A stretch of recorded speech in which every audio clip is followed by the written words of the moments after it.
Putrefy, rot, spoil, and fester. Exile, do something! Gaze into the abyss.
Into the abyss.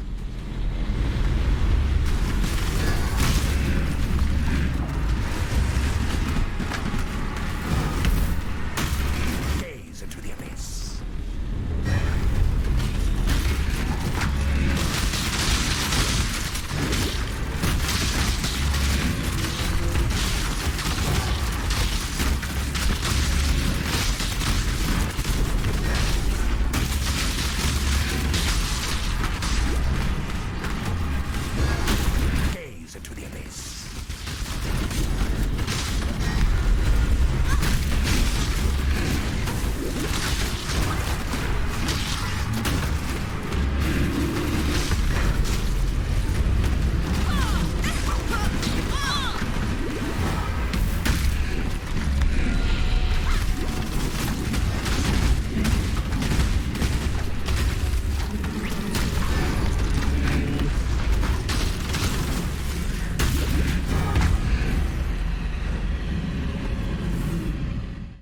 Hey guys, and welcome to a new video. Today I want to bring you the update on the Bleed Bow Scion max block ailment immunity kind of character using the Assailum helm with snipe and puncture and just doing some really nasty bleeds. But before we talk anything about the character and what I made based on the last video, I would say we're just gonna run any like tier 16 map, colonnade. What about these, where are they? Tower, Sunken City? Now, where is my Canyon map? Canyon map is always like super cool to run. I was here anyways. Hey, here. Penis map, Canyon map, there you go. So let's chisel them up real quick. Put my trade window offline, good. So then, we don't have an ALF, so we're just gonna this, and then we're gonna chaos spam a quite nice map, I would say. Something, oh, this looks actually pretty good. Monster accuracy, nemesis, increased crit, rare monsters. Yeah, that looks like pretty cool. So we're just gonna run this. This is, as I said, a Bleed Bow character using Split Arrow as the, clearing skill and using Snipe Puncture as a single target. And for some reason, I thought that Snipe is an insane helm. And it is, in fact, an insane helm. But I cannot really feel the Snipe helm anymore. I was way more hyped once I started playing with it. And now after a lot of Uber Elders and a lot of Cyrus carries, I'm just gonna say, I personally would probably not play any more Assailum helm because it feels like super clunky. I will go over that a little bit later. I have a lot of footage today. I have like Shaper, Uber Elder, we have the regular Elder, we have all the Conquerors, we have Cyrus, everything on Awakener 8. And you're probably gonna notice some things that I will mention in the video, why I think it's not really that great, or why does it feel that clunky, right? Especially with dash as well. Like, it's the first character I'm using dash.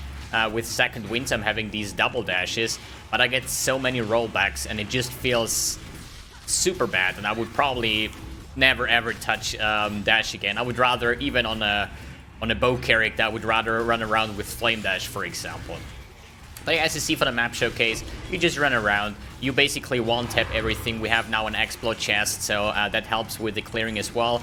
Every single shot basically will deliver a bleed that is going to kill the enemy anyways, right? So here on the bosses, I'm using the Ballister Totems to inflict slow on the enemies. So let's just soak up one of these shots, bam, and I hit one of the minions, shit. Another shot, and this is what I mean.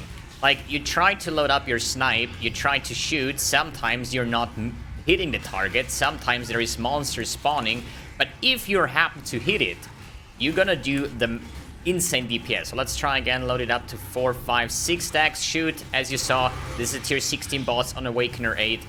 It delivers some really nasty bleed. So now let's do this metamorph here. So we spawn our totems, let's put our flask at 6 stacks, hit it once, and as you see, the damage is absolutely ridiculous. Like, I haven't played any bleed characters yet where the damage was so insane, and I'm talking about probably a bleed that is doing like over 10 million shape per DPS per second, right? And the bleed with puncture, with the snipe here, I think puncture lasts already like 8 seconds. So the bleed that you're gonna deliver will deal a total amount of about 150 million DPS over the course of the time, and you don't have to do anything but hitting that snipe once. But it's kind of hard to hit that snipe, and this is why I think it's not really that great. Okay, that was the map showcase. Easy tier 16 Delirium bosses, absolutely no problem. You saw how tanky I am. I was not even dropping anywhere. I could face tank the Canyon bosses based on the Ailment immunity. It's a very, very fancy and fun build to play, although I would probably not recommend rebuilding this type of character.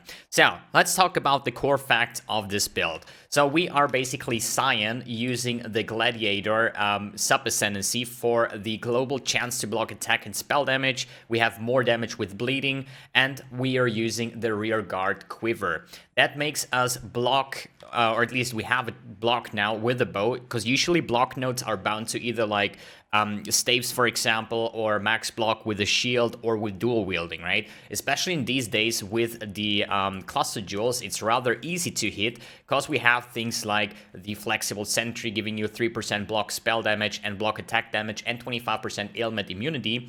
And when I saw these flexible nodes here, I said I want to make a max block character with being ailment immune. So what is ailment, or at least elemental ailment immunity? What is an elemental ailment? Basically everything that comes from an ally hit. Means if you get cold damage, you can get chilled or frozen. Lightning damage will shock you. Fire damage can ignite you. All of these things are things from the past. I have 100% immunity to ailments, means I cannot get inflicted by anything of those. Then we have basically, as the Pantheons, we have the upgraded Soul of Shakari, which gives us immune to poison. So the only ailment that is left is bleed. And for the bleed, I first thought of playing with the, where are they?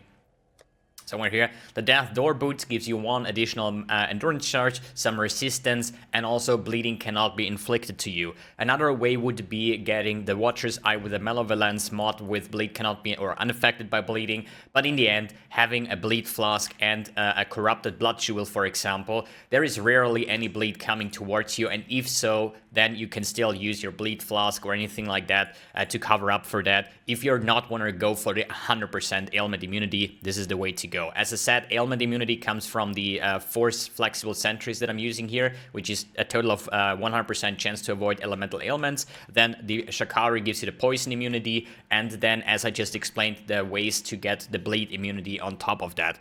Alright, what else do we have? We currently, just with the Gladiator sub-ascendancy, with the rear guard, and the flexible sentries here, I'm already having 51% chance to block and 43% chance to block spell damage without investing any further. But there is another trick that we can do, and this is basically going the sub-ascendancy, the second ascendancy, as the Necromancer, which says your offering skills also affect you, but your offering skills will do, or at least have 25% reduced effect on you. The offering will be chosen by, or at least we're gonna use a Bone Offering, because Bone Offering grants your minions chance to block attack damage, chance to block spell damage, and every time they block the minions, basically, they're gonna recover a bunch of life here, right?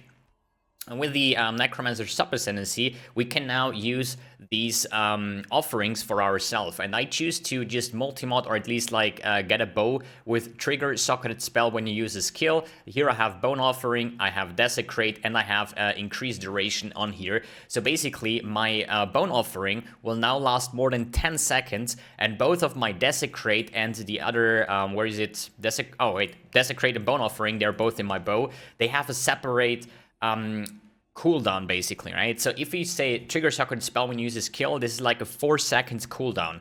And basically what it is, on the first hit, whatever you do, if you dash around, if you just switch your presence, there will be going the socketed thing off. And as you see, they have a separate cooldown here, right? So I'm shooting like an arrow and another arrow, and both of those have a different cooldown now, right? So that means I have like, let's say 3 or 4 seconds cooldown on the trigger skills, although my Bone Offering is lasting for more than 10 seconds, which guarantees me an easy 100% uptime basically on that. And since we are having a reduced effect of the Bone Offering, we can counter that with an effect of offering chest here. I throw this together with an Awakener Orb, the Explo mod, with the effect of offerings. Effect of offerings is a Hunter mod, and Crusader is the Explo. So that means if I'm just running around here and just shooting my arrows or get my Ballistic Totems down, whatever I'm doing, I will permanently cast my Desecrate Bone Offering, which gets me up to 78% max block and 75% chance to block spell damage. So with that way, it's a super lazy way to just run around and shoot your arrows like the usual way what you would do, right? And you have permanently uptime on your max block, and we are 100% ailment immunity. So that makes the character so tanky, it's quite insane. I know already, hey, mbX says a tanky build, 4.5k life. But in the end, I've done all the content deathless. It's just amazing. As you saw on the map, the Canyon map boss will do some very beefy damage. But as you saw, I could just face tank everything, especially because the snipe here will give me a chance to dodge attack and spell hits on top of my block once I start channeling this shot. All right. So what else? I want to talk. Let's talk about the gear here. So as I said, the Assailum will give you probably like a 720% more damage, or somewhere 600% more damage once you get the 6 stages. The problem with that helm is, as you saw, it feels clunky for me, okay? In a perfect world where you just summon up your ballisters and you load up your skill, as soon as Cyrus gets activated, you hit it once and you just move away, he will just die from this bleed. It's absolutely no problem. I even could one-shot Cyrus on Awakener 8 on the last stage on my first carry that I've done on this character, so it is actually insane damage. Why would I not use this helm again? First of all, it is based on your attack speed. So a friend of mine is an Aura bot, he was just standing next to me, and I could get up the 6 stacks of my snipe within like 1 second, right? And this is reliable then. Then I can just say 1 second cast, shoot once, 1 second cast, shoot once, and you deliver those massive bleeds. But if not an Aura bot is next to me, or I'm not using a lot of attack speed like I do in single play here, let's see how long it takes.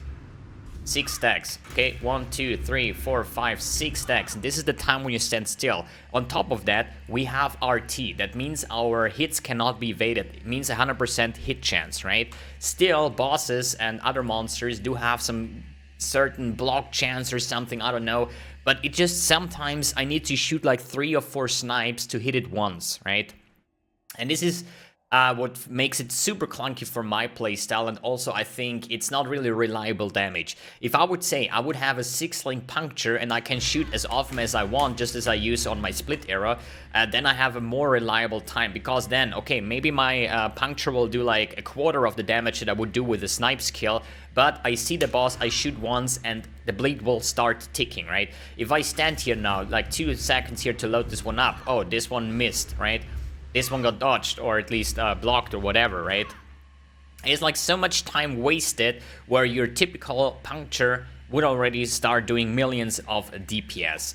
Good. The next thing, what I don't really like, usually you go with the bleed mod, 60% chance for bleeding inflicted with this weapon, deal 100% more damage, which is basically, if we make it easy, let's say 50-50, okay? So my snipe will either do now 50% more damage, or at least 100% more damage, but it's only 50-50. It means I load up my snipe, I shoot, 40% chance to not get the bleed modifier on the bow, and it's a big difference if you have, like, let's say a 10 million bleed or a 20 million bleed, right? Both of that will probably kill the target, but if I would personally focus on the Assailum helm, if I would really want to play with this helm, I would probably go with a thicket bow instead of a citadel bow, just because of the sheer amount of attack speed, and then also trying to get as much attack speed as I can to really make the snipe as short as possible, and probably would even ditch the bleed modifier on the weapon and just get as much physical damage than I can get, so every shot will have the full damage and not like 50-50 chance will I get the double damage or will I not. Good. In the helm I have Puncture, Vicious Projectiles, Deadly Ailments, and Brutality, and those gems are not that expensive. Brutality is about 5 exalts, though this is the more expensive, but both Vicious Projectiles and Deadly Ailments cost me less than 50 chaos per Awakened gem, super easy. So then for the bow, let's say Citadel bow crafted with Corroded and Jacked to hit this bleed modifier, which I'm actually a fan of if you're not gonna play with the Assailum, okay? This is actually a super sick bleed modifier and will give you a shit ton of DPS. In here, this is a kind of weird process here now when I talk about the bow crafting. I usually start the crafting process with like linking my bow, get the 30% quality on it, and then I start crafting. In this version that I'm currently playing, there is no 6-link needed because I have here my Ensnaring Arrow, Ballistic Totem, Increased Duration, GMP, Desecrate, and Bone Offering. Do you need that? No, you don't. The only thing you need here, what is nice, if you have a double 3-link, for example, if you say Bone Offering, Desecrate, and Increased Duration as a 3-link, basically, and the other 3-link can be, for example, Ballistic Totem, Ensnaring Arrow, and GMP, for example, or Maim, or something like that, which is fair enough. So you don't need a 6-link on that, right? Good. Other than that, just try to get the bleed modifier. It's a prefix, and then as much physical damage as you can get. I would not recommend crafting this bow yourself. I spent more than 100 exalts in fossils to have a mediocre bow, to be honest. I've seen way better bows than this on the trade for like 10 or 15 exalts. So I would probably say go to PoE trade, check this bleed modifier, and check that you have one open suffix so you can get the trigger socketed spells when you use a skill, and then just go for the best DPS that your budget allows you to have. Good. For the quiver, the rear guard, not really, like, it's the only quiver with block chance, but since we're self-offering, if I just remove this now, I will still have 62 and 63% chance to block, which is almost capped, so there's only like 10 or 12% missing here, and the bow, the quiver will give me 24%. So either you play with the bow, and then you can technically get rid of some of the flexible sentry, which I did not do because I wanted to keep my 4 sentries here for the 100% ailment immunity. If you want to corrupt it, I don't know, bowfires, an additional arrow or something like that would be super nice. Good. For the chest, as I said, Explo mod combined with the effect of offering, so the bone offering will be affected more on us. Here I have my clearing skill, which is Split Arrow, Vicious Projectiles, Deadly Ailments, Chain, Fork, and Brutality support. So this is actually a little bit weird. So in Delirium, there is so many monsters, especially once you start grinding your Awakeners here, once the monsters, the conquerors, are active on the map. Sometimes you have like 100 monsters in a room, and even with the chain and fork, it's hard to deliver the bleeds on all these targets. That's why I'm a big fan of proliferation. For example, poison proliferation, ignite proliferation, something like that. Something that spreads on its own, or a chain reaction with like explode like we had on the Bane Pop Occultist. One single cast will clear off the whole room. With this character, I kind of sometimes have to shoot multiple times in there so that all the chains goes off. Although we have a bunch of projectiles, if there is 100 monsters, it needs some time to, that everybody or everything will get affected by it. You can also take, for example, Rain of Arrows for applying the bleed, basically. Good. For the gloves, I decided to go with some grip gloves. This one is crafted with corroded and jagged fossils with an Elder Hunter modifier. This is just like, I wanted to get physical damage over time, chance to bleed, because I was not really sure should I keep the Assailum or not. Basically what I would do now is getting my split arrow as a 4-link in my gloves with the chance to bleed, and getting my puncture in a 6-link and taking a life res helmet, for example. That would be the smoother option, because I don't think that the Assailum helm is worth it for the reasons that I already explained. Here just fizz damage over time multiplier, life resistance. Here I have my Flesh and Stone maim with dash and second wind support. So dash and second wind support is, for me personally, garbage. So I get so many rollbacks if I'm just dashing around, and when I have my 2 stacks, it happens quite often that I'm just double dashing around like here, and this has a high chance that when I do that in maps that I get rollback on the position where I was before. Probably the last time I was using dash, I would probably just take flame dash instead. Then for the belt, I choose to go with the Nomad, just because you need so much dexterity and intelligence for this build, and dexterity is something we get a ton of in here. The reason why I have so much dexterity is because all my small cluster jewels here are having increased dexterity, increased stats, increased intelligence and stuff like that. I even had to take one of the brute force solution to convert the strength and radius into intelligence, because I'm so starved on intelligence. There is like hard to actually get this one capped on top of that. Good. You can take anything else. You can take a Headhunter if you have the budget. You can take any life resistance belt. A good damage portion would be Rislala's Coil. Just make sure that the minimum damage is rolled the lowest and the more maximum damage as the highest, 40% or something, without Catalyst. So this will give you another bunch of DPS, but I think I do already have quite some DPS, so I was just going with that one since it also gives some elemental resistance and it solved my dex problems on that part when I started gearing the character. For the boots, I went with some bleeding boots. I combined the Hunter bleeding with the Shaper's I think it was Ailment. Like there is also some spots in the gear like helmet, I think the boots as well, that can have ailment immunity, or at least percentage ailment immunity to avoid. So if I would hit that mod on these boots, I would just get rid of more of this flexible sentry because I have already too much block chance. And just get more of these surging vitality jewels, so I have a higher life pool on top. The merge with the Awakener Orb did not work out, so I just chaos spammed this one, and I hit them pretty decent with the bleed modifier, also crafted with the jagged modifier, the jagged fossils, getting life resistance, and some movement speed. So these boots are kinda nice. I'm having here Malevolence, Clarity, Enlighten Support, and Herald of Purity. Why do I use Clarity? Just because of my Watcher's Eye. It is pretty min-maxed now that my Split Arrow costs no mana and my Snipe doesn't cost any either. That's because I'm also having the minus 10 mana cost while affected by Clarity. This is the only reason why I'm using the Clarity, okay? So basically I have minus 10 on the rings, minus 10 over here, minus 10 from the Clarity, and minus 9 from this ring here, which makes 39. This is the exact cost of my Split Arrow, so now I can reserve all my mana and I can just continue shooting or using whatever skills that I want without any mana cost. If you are not having access to that, what I assume, because this Watcher's Eye is probably one of a kind, then I would just probably get away with the yeah, either like Purity or the Flesh and Stone, but Flesh and Stone, or even just skip the Maim and the Clarity over here and you soak up some mana. You need some reliable source of mana leech if you do it that way. Good, next on the list, The Amulet crafted with jagged fossils as well. Physical damage over time, high flat fizz, max life, whatever you want to have. And I choose to go with an open prefix as well for the minus mana cost with the life and mana catalyst. So the -9 steps up to -10.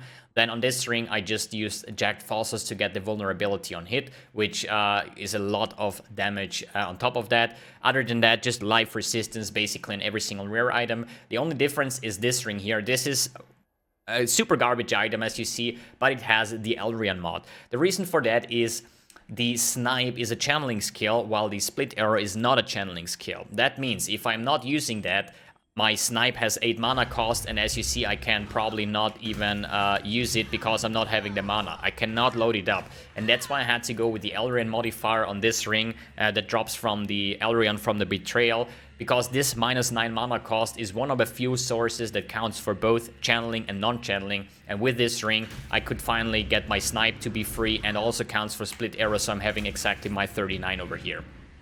Good.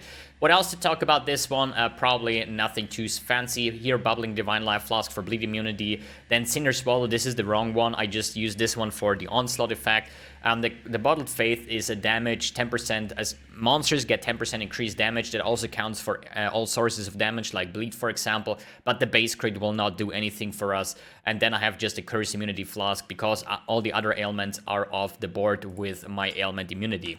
Let's take a look at the skill tree real quick, starting off as the duelist area here. Then we have Deadly Draw and physical bow damage chance to bleed. This will enable our 100% chance to bleed. So this split arrow doesn't have any chance to bleed. So I need to make sure that I have a total of 100% chance to bleed. Everything more than that doesn't work, or at least is doesn't really matter. I used to play with a Lionized Fall and get all of these notes here. Especially cleaving will give you a shit ton of damage, but using the Deadly Draw with the physical bow, plus here on the dirty techniques, the poison and bleed chance, and those 2 left modifiers will give me 100% chance to bleed. And this is something I really wanted to have, because bleed, or builds that are rely on bleed that don't have 100% chance to bleed, feel super shitty, to be honest. Good. Other than that, just life. Here's some bleed modifiers. Soul of Steel is just a nice all-resistant thing with the additional maximum resistance.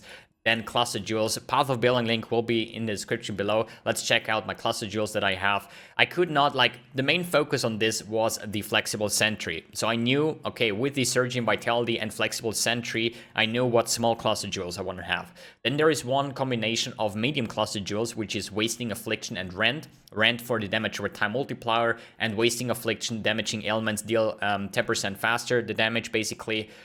Which means if I get 6 of those, I have 60% chance, or at least ailments will deal damage faster, and also 72% damage multiplier. This is so much, I cannot even get that much on the tree. So I was bound to what large cluster jewel I want to have. There are some cluster jewels that are nice, but none of them were actually really good, like the medium cluster jewels, for example.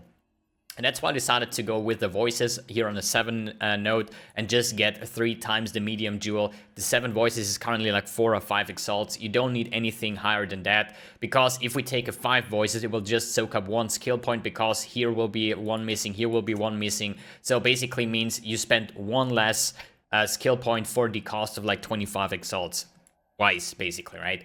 So since I'm only level 90, I did not finish my second cluster, so I'm still having 3 of these medium cluster jewels on my stash. So if I just level higher, I would get another 36% damage over time multiplier, and also 90% increased bleed duration. In total, what I recorded here for my builds, let me check this one real quick. Jewels, cluster, 6 links, herald, loot filter, Twitch mail. No, where's my bleed notes? I somewhere had my bleed notes. Bleed info, there you go. So basically, some of these, the Timeless Jewel is now gone basically, but what you're gonna have is about 100%, or more than 100% chance, or at least the bleedings you inflict deals damage faster. It means instead of 1 million over 3 seconds, I will deal 1 million in 1.5 seconds, right? So that makes our bleed last just a tiny little bit, right? And based on the rend nodes, I get the bleed duration from this one. So in one hand, I increase the bleed duration, but in the other hand, I'm reducing the total amount, so I'm just getting a lot of more DPS in the same amount of time. So that's why I'm using the rend and the wasting affliction in combination. As I said, I'm still missing 3 clusters of those. Good. Other than that, here we have a brute force solution with the strength to intelligence conversion, because you need a lot of intelligence and a lot of dexterity based on the bone offering, and also based on the bow needs also a lot of dexterity. And if you're starting as the duelist here, you have a couple of dex nodes over here, but you're grinding up to the left side, which are all full of strength nodes. Super hard to get intelligence, but with this duel, I don't even have to use one of these or anoint it. And for the anointment, I choose to go with growth and decay for the damage over time, the life regen, and the global damage over time multiplier. Good. Path of Building link is in the description below. Let's check out the bandits. I killed all because of the 2 skill points that I get. And then here I use Soul of Solaris for defense and Shakari for the poison immunity. If I do Uber Elder, I switch to Soul of Yugol for the reduced cold damage taken. Let's quickly glance over this beautiful MTX, starting off with the Gore Skull with the Fiery Eyes and the Pitch Black Bandana, the new released Dragon Hunter Bow and Quiver. Then we have the Extinction Body Armor Gloves and Boots, the Heartseeker Wings, the Crusader Weapon effect with some extra Gore effect, Ultimate Chaos Character effect, and the Bloodguard Footprints. Then we have Demonic Split Arrow, we have the Wild Dash effect, the Carnage Aura, the new release Dragon Hunter Aura, and the Demonic Herald effect for my Heralds of Purity, something like that.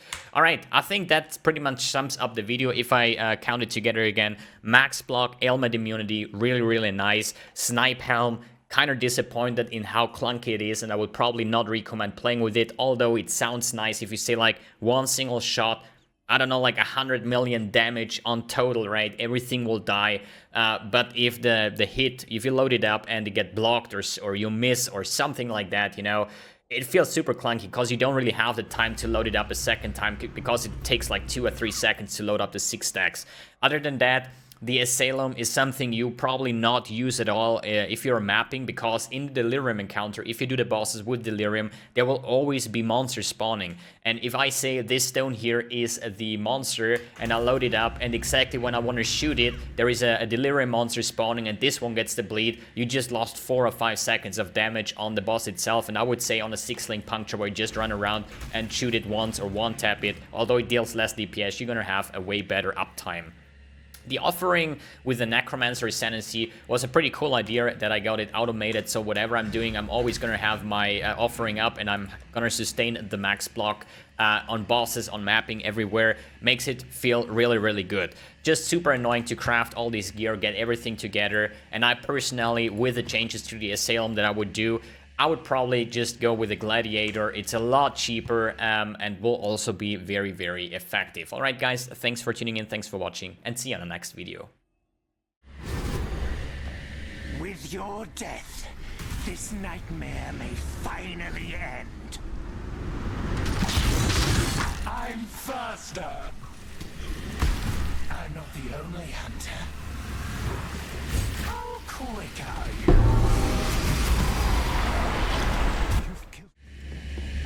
I shall cast you into a pit of infinite torches.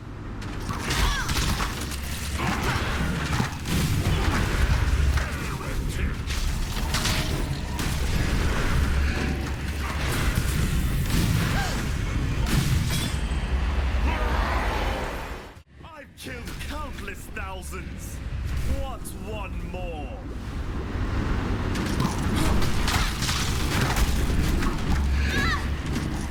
Crush the intruder!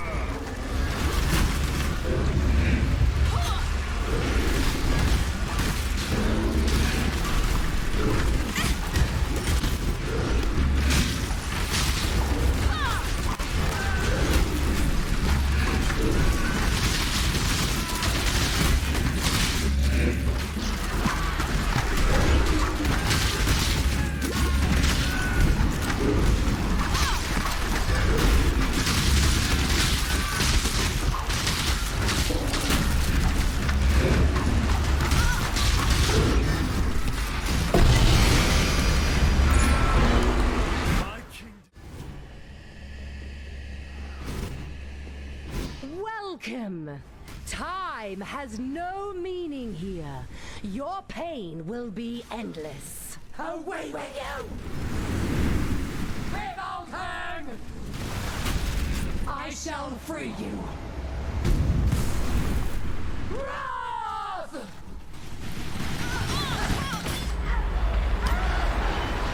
My only consolation.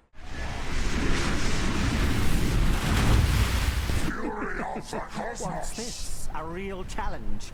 You finally caught my attention.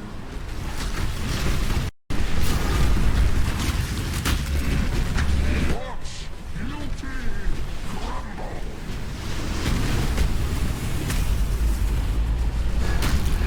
Pointless! Obliteration! The others found strength in their projections.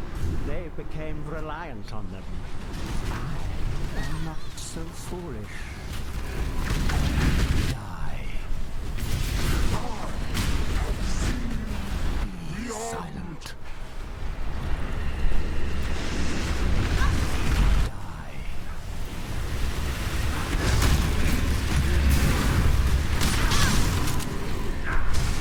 Watch guilty crumble!